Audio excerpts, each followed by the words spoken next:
Hello, my shimmering star. I am Amika Diya. Welcome you all to this amazing platform of tutors theory. This is also the theory of achievement motivation.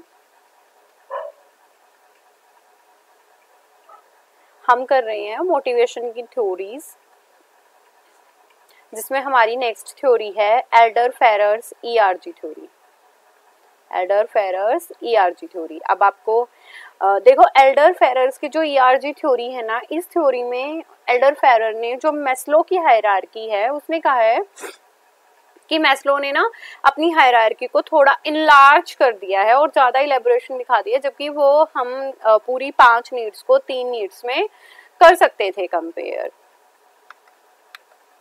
अब Clayton Paul Elder Ferrer is an American psychologist who developed Maslow hierarchy of need into a theory of his own, जिसमें इन्होंने Maslow की जो need theory थी, hierarchy need theory थी, इन्होंने उसको ही अपने में उनकी थ्योरी के पे बेस ही अपनी थ्योरी बनाई है. और we can say that it is a condensed form of Maslow's need hierarchy. तो हमारी जो मैस्लो की नीड हायरार्की थ्योरी थी उसकी एक कंडेंस्ड फॉर्म है. ओके, देखो Elder Ferrers ERG theory. ERG में 3 वर्ड हैं, ई, आर एंड जी. इन्होंने कहा है E for existence, R for relatedness and G for growth. तो ईआरजी का क्या मतलब हुआ? ई का मतलब हुआ existence, R relatedness and growth. ठीक है, मतलब ईआरजी थ्योरी में 5 फैक्टर्स रही हैं, यहाँ पे सिर्फ 3 ही हायरार्की हैं, 3 ही नीड हैं. अब these groups are align with the Maslow level of psychological, social and self actualisation need respectively. इसने जो मैस्लो की नीड थी उनके 3 लेवल को क्या किया है, मैच किया है. अब कैसे है? तो जो एग्जिस्टेंस नीड है ना, वो मैस्लो की कौन कौन सी एग्जिस्टेंस है, जो वो क्या है, फिजियोलॉजिकल प्लस सिक्योरिटी नीड से. रिलेटेडनेस है हमारी लव एंड बिलोंगिंगनेस से एंड सेल्फ एस्टीम से. और सेल्फ एस्टीम का जो कुछ पार्ट बचा है वो हमारी ग्रोथ नीड में आ गया. तो first plus 2 is equal to existence, the level the 3 plus 4 इसमें आ जाएंगे एंड 4 प्लस 5 इसमें आ जाएंगे, जो हमारी कौन सी नीड है, ग्रोथ नीड है.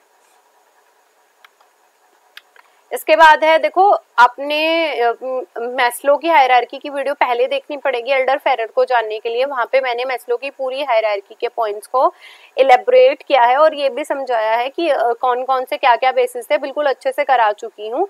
उसकी वीडियो आपको आई बटन से मिल जाएगी, नहीं तो आप मेरे चैनल पर भी जाके देख सकते हो. I have created an playlist called as motivation, तो वहाँ पे सारा मोटिवेशन का पूरा डाटा है, तो आप वहाँ से देख सकते हो. तो हमारी फर्स्ट नीड थी बेसिक नीड. तो बेसिक नीड और सेफ्टी नीड को इन्होंने बना दिया है एग्जिस्टेंस नीड, एंड एस्टीम और बिलोंगिंगनेस को बना दिया है रिलेटेड ने, और एस्टीम का कुछ पार्ट और सेल्फ एक्चुअलाइजेशन को बना दिया है हमारी ग्रोथ नीड. किसने? एल्डर फेरर ने. अब आ जाओ एग्जिस्टेंस नीड. बहुत सिंपल है बेटा. अगर आप लोगों ने मैस्लो की हायरार्की को समझ लिया है तो आपको इन तीनों के नाम से ही समझ आ जाएगा. एग्जिस्टेंस नीड मतलब वो नीड जो आपको एग्जिस्ट करने के लिए चाहिए. एग्जिस्ट करना मतलब अपनी जीवन सर्वाइवल बनाने के लिए चाहिए. तो हमें अपना जीवन जीने के लिए बहुत बेसिक चीजों की जरूरत होती है, और मैस्लो ने इन्हें फिजियोलॉजिकल में डाला था. Food, water, shelter. Safety need चाहिए हमें, health, secure employment and property. तो मैंने अभी आपको पीछे भी बताया कि it is a combination of first and 2 means physiological need, and second one is a security और सेफ्टी नीड. तो इन दोनों को मिला के एल्डर फेरर ने जो अपना नीड क्राइटेरिया बनाया है वो है एग्जिस्टेंस नीड. तो बेसिक मटेरियल रिक्वायरमेंट चाहिए आपको. कौन कौन से चाहिए? आपको एयर चाहिए, वाटर चाहिए, फूड चाहिए, शेल्टर चाहिए, स्लीप चाहिए, एलिमिनेशन ऑफ वेस्ट चाहिए. एग्जिस्टेंस की बात कर रही हूँ अब मैं. आपको एक अच्छी जॉब चाहिए, आपको एक एम्प्लॉयमेंट चाहिए, you have a secured, you want to be a secured in your life, और कुछ प्रॉपर्टी भी चाहिए आपको. देन आती है हमारी रिलेटेडनेस. रिलेटेडनेस नीड कौन कौन सी हैं? जिसमें आप रिलेट हो रहे हो लोगों से, मतलब you create some type of relation with the others. तो maintaining interpersonal relation, interpersonal there are two type of relation, inter and intra.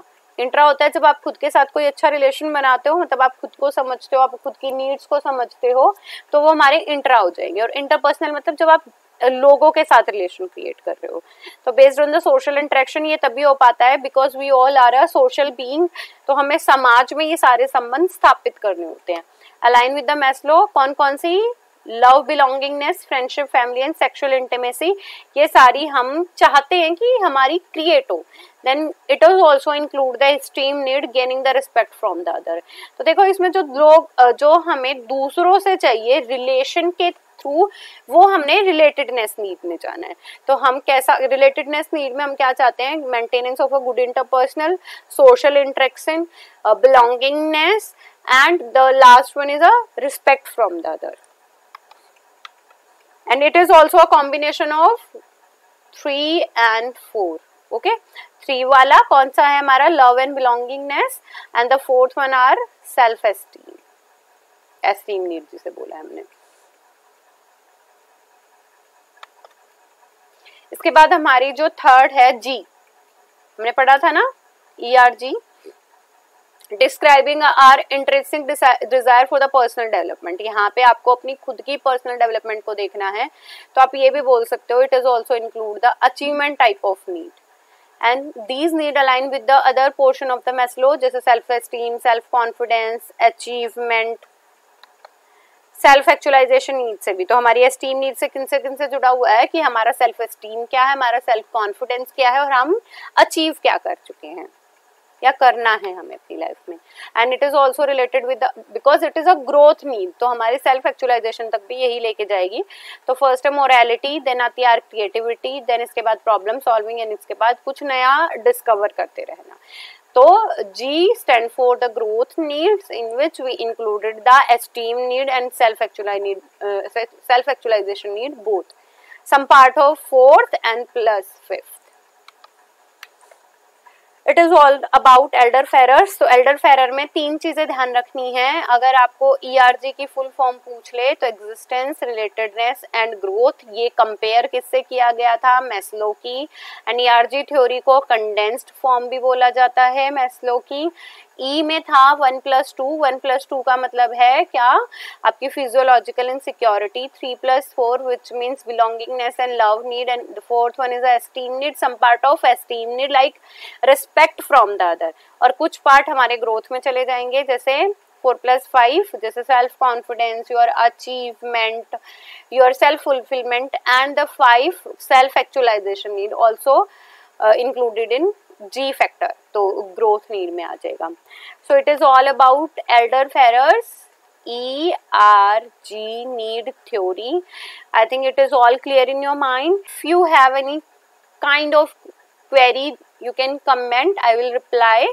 And अगर आपको ये समझ भी आ गया है तो भी आप मुझे बता दीजिए कि yes ma'am we are understood this, और अगर नहीं आया है तो भी आप मुझे बता दिए। It is very helpful for me also कि मैं कितना समझा पा रही हूँ और आप मुझसे कितना समझ पा रहे हो। Thanks for watching. Keep going, keep growing and keep learning my dear student.